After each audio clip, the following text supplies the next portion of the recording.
Good morning. Yan, ang ating talakayan ngayong umaga dahil nga ang October ay National Attention Deficit Hyperactive Disorder. Ayun pala kasulat. Awareness Week. Kaya yan ang ating tatalakayin, kuya. Kasama natin ang isang magaling na doktor, si Dr. Jack Herin, isa pong developmental pediatrician. At kasama rin po natin ngayong umaga para mag-imbita sa magaganap nilang event, si Miss Grace Santos, isa pong parent. And of course, ang isa ring pasyente. Ayan, pasyente po na merong ADHD, di ba? Very proud and he's here para po mapaalaman ng ating mga kasambahay nung pinagdaanan mo, no? Opo. Ayan, kasama din po natin si Andrew Dominic Pe. Good morning. Good morning. Okay, good morning. Good Ang layo morning. ng mga pinanggalingan nila. Ito, galing Parañaque, Montalban, at Quezon saka City lang. Quezon City. Okay.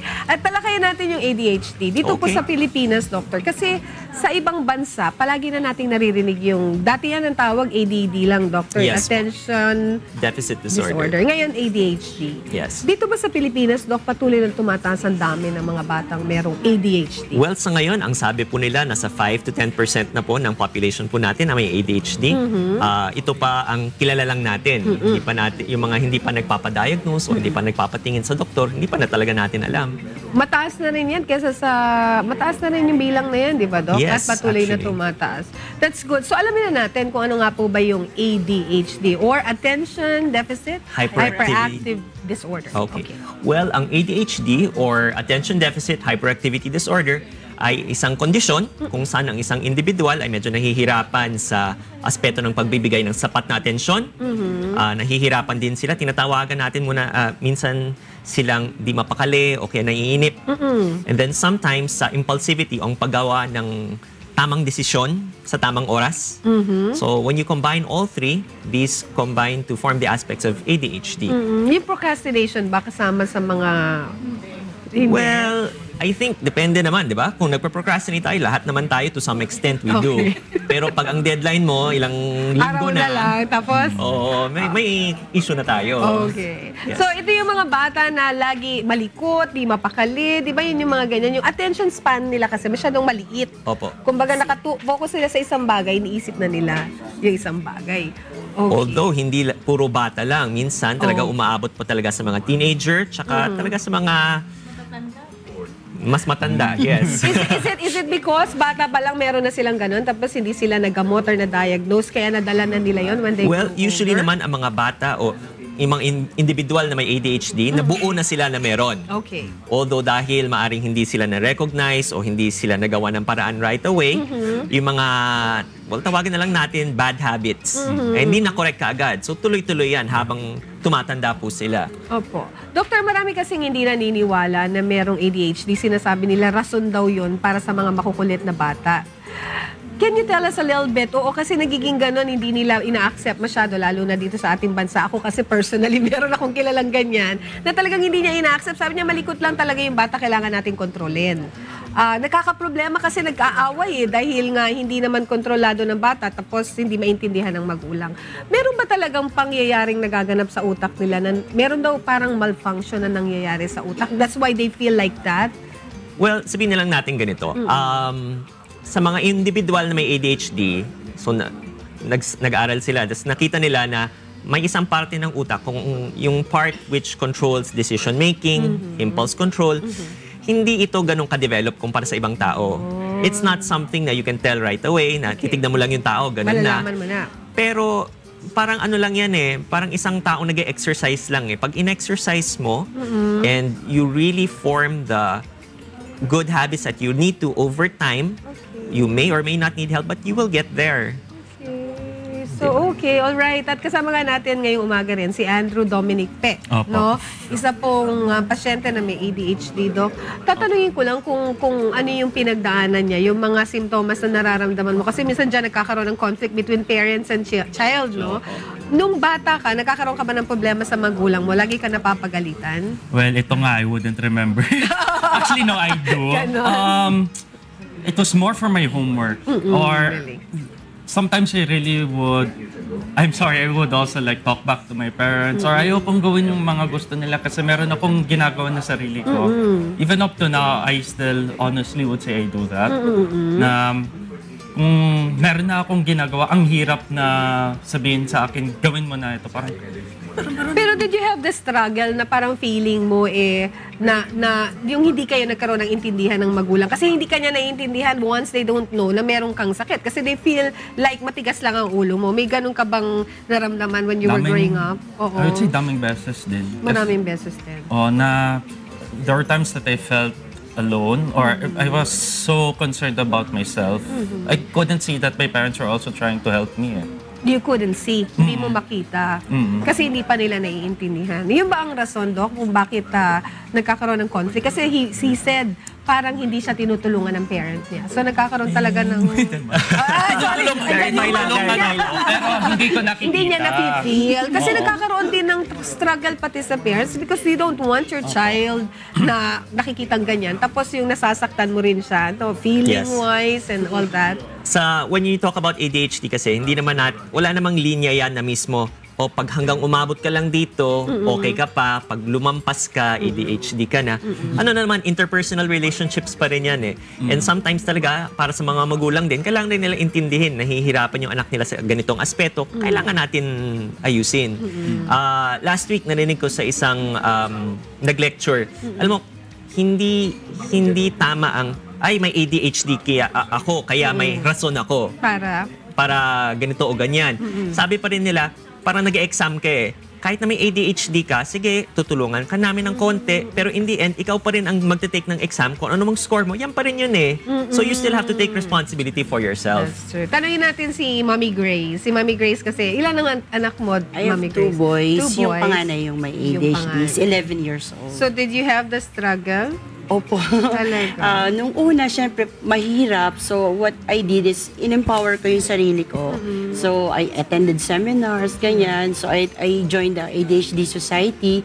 And para maunawaan ko siya ng mabuti, I also get in touch with the doctors, the therapists. How did you get to know now there's something wrong? When? Kailan mo naramdaman na parang hindi na normal yung anak ko na kailangan ko mag-seek ng attention or pati yung anak Medyo advantage po kasi na pareho kaming nurse ng husband ko. So parang alam namin yung dapat nagagawa na niya. But nakita namin at a very young age na may difficulty siya in following instructions.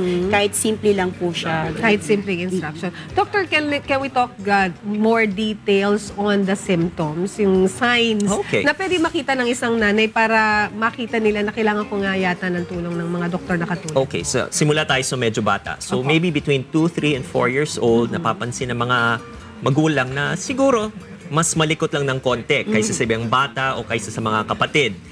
Pag pumapasok na po ito sa school, dito pumapasok talaga mga patakaran ng school eh. Kailangan nakaupo parate. Pag kinakausap, o wag muna magdaldalan. Pag napapansin ng mga teacher na medyo, yun na nga, nagkakos ng disruption o gulo, medyo nag-iisip na yung teacher, ito po ba kailangan magpatingin o wag muna.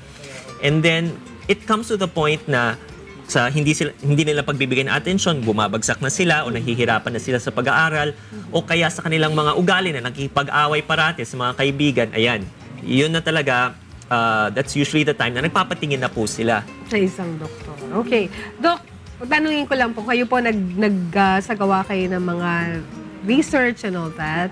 Paano niyo po hinandle yung anak niyo? Nagkaroon ba, nag-change ba entirely yung relationship niyo dalawa once you studied and learned about ADHD more? Bago yung naging pananaw ko sa anak ko, nung in-empower ko yung sarili ko sa dapat nag-attend ako as a parent, nag-attend ako ng mga seminar, parenting class, ganyan. So, I get in touch with the doctors and in the school, ng mga teachers niya. So, para buo kaming nagsasama sa pagtulong sa anak ko para ma-develop siya doon sa mga aspeto na kakulangan niya. Lalo siyang ma-improve. Balik ako kay Andrew. Andrew, ano naramdaman mo nung kasi di ba kung ipapatingin ka ng nanay mo sa doktor, ano naramdaman mo? Meron ka bang parang resentment na parang wala namang masama sa akin, ba't mo ako dinadala sa doktor? Wala bang ganon? Or denial ba tawag ng doctor? Yung sa amin kasi parang it's so in the family na may ADHD. Lahat ng siblings sa So amin. it runs in the family. Okay. Kaya parang Normal na lang. Parang may pangalan pala ito. Oo. Itong nararamdaman ko may pangalan pala. At pwede naman pala magamot. Okay. Opo. Tanungin natin, Doctor, Yes. is there any kind of medicine that you would provide Okay. together with the training and practices na sinasabi mo kanina? Well, sa mga individual na may ADHD, hindi naman po parati nagbibigay ng gamot, especially for the younger kids. Although ang pagbibigay ng gamot ay nasa guidelines ng American Academy of Pediatrics, dito po we also go through behavioral management. Sometimes it's called therapy. But the most important thing is we tell parents, one, unang-una kailangan nilang unawaan ng mga anak nila. Ano po ba ang mga limitasyon nila? Ano po ba ang mga challenges na everyday, diba, we go through. And they try to change the child also and change themselves to better have a working, better family relationship. Kasi doon naman nagsisimula yan eh. Right. Hindi naman po tayo magagamot buong buhay o magte-therapy buong buhay. Pero magkasama kayong mag-ina o mag-ama all the way. Pero mas maganda kung maaga madadiagnose para at least Opo. bata pa lang matuturuan mo na yung bata. No? May duda ka lang, ideally, pumunta muna sa yung pediatrician. The pediatricians are of course the first line of defense for recognizing yung mga simptomas po ng ADHD. Okay. At pagka once na nagpakita naman po siya sa inyo, no? Ano bang klaseng mga diagnostic test? May mga isinasagawa pang diagnostic test para sa kanila? Well, there are no laboratory tests kasi hindi to parang mga impeksyon na basta isang blood test lang makukuha mo na. Kadalasan matagal na interview, hindi lang po ang bata o ang individual, pati ang magulang, minsan ang mga teacher, kinakausap din, mga kasama sa bahay. Hindi po ito talaga makukuha sa isang oras lang na pag-uusap. Opo. Ayan. Okay, at tatanungin namin ang number mo, Doctor. Pero I just wanted to ask Miss Grace, there's an event upcoming this coming October, no? Para po sa mga ADHD. In behalf of the ADHD Society, I would like to invite all parents, teachers, school administrators, doctors, nurses, practically everybody to attend our upcoming 7th Biennial National Conference this coming October 10 and 11 at the UP NISMED Auditorium. This is in partnership with the University of the Philippines, Office of the Chancellor. So for inquiries or details, they can call up 475-8797 or cell phone number 0943-431-6826, or they can visit our FB page at ADHD Society of the Philippines. Okay, so the adult journey. Yan Adult po, journey adult from journey. home to school to the workplace. All right. And your advice? Well, yung advice ko, yun nga, don't give up on yourself. Don't give up on people with ADHD. Kasi eventually, they will succeed. As long as you continue nurturing them. Yeah. They're very talented naman din daw. Di ba, no? Yung maraming Yes. ADHD patients, they're very talented. And Doctor, your number po na pwede nilang contactin, tawagan ka po. Yeah, well, actually, in order to get in touch with a developmental or behavioral pediatrician, ang website po ng society, ng Philippine Society for Developmental and Behavioral Pediatrics, ay devpedphil.org. So, devphil.org. Alright, salamat po ng marami, Dr. Jack Herin, ating developmental pediatrician, si Ma'am Grace Santos, and of course, si Andrew Dominic Te, ang ating mga bisita ngayong umaga sa ating segment na Usapang California. Kuya, Yan. Salamat po. At tama, alam mo, malapit na ngang maideklara siguro yung ADHD na hindi na karamdaman talaga eh. Kasi marami nang meron yan eh. As a matter of fact, napakarami yung successful dito na mga... very talented. Nakita mo, di ba? Hindi, pero seriously speaking, marami kasi hindi naman nila namalayan eh. Merong mga cases po na na-encounter ako na later on lang nila nalaman that ADHD pala yung anak nila. Pero minsan, siya mismo yung tao, nalaman niya, nag-ADHD pala siya. But successful na sila. As a matter of fact, hindi naman, parang lalo na yung pinabayaan lang na, no? Tapos sinusuportahan lang. Parang ano yung likot mo, ano yung ano mo. Tapos tinityaga lang na. Hindi siya ano eh. Talagang kuminsan, akala mo nga, normal lang yan. Kasi mga bata, ganyan yung mga bata kuminsan eh. Pero it needs to be treated din po. Kaya kailangan ng attention.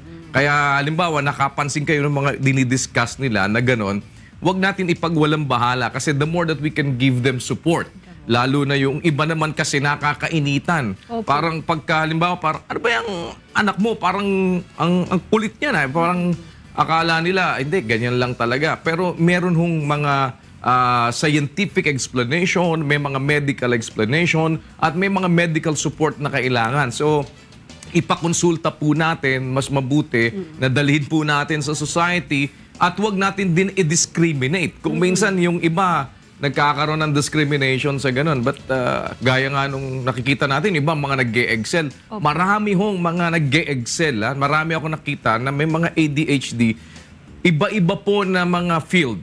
Makikita mo, nag-e-excel sila talaga eh. Tapos later on, parang doon nabubuhos yung ano nila, yung likot nila doon, yung attention nila doon nabubuhos. Later on, makita mo, nag-excel sila sa ganon. Ano? Meron mahusay sumayaw, meron mahusay sports. Hindi, pero ako karamihan nakita ko yung mga activities like sports. Ayan.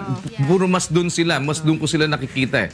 Parang nabubuhos yata doon yung ano nila, yung energy nila eh, no? Kaya nga yung anak ko sabi ko, mag-bike ka nang mag-bike. Pagka malikot, mag-bike ka nang mag-bike.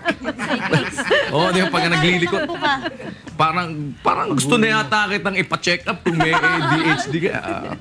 But just the same, ano po yan, isang bagay na kailangan ng suporta ng buong pamilya, kailangan din ng medical attention, kasi pati sa eskwelahan, para po mas maintindihan yung mga bata, dahil kung minsan, yun nga, nakakadala ng trouble, dahil parang kagaya, halimbawa kami nagdi-discuss dito, si Angela, ingay-ingay lagi. Ganun, yung mga, o kaya, nagdi-discuss kami dito, hindi nakikinig si Talia, daldal ng daldal. O, yung mga tipong mga ganun. Pero nakita nyo ha, naging anchor, naging ano, di ba? Yung isa naging doktora pa. Akalain mo. But yan po, yung mga activities, sana supportahan din po natin yung mga activities na ganyan. At pati yung awareness, para po mas matulungan din yung ating mga anak at pati yung mga dapat na information na makarating ho sa atin ay matutunan din natin on how to treat yung pong mga bata na mayroong ADHD.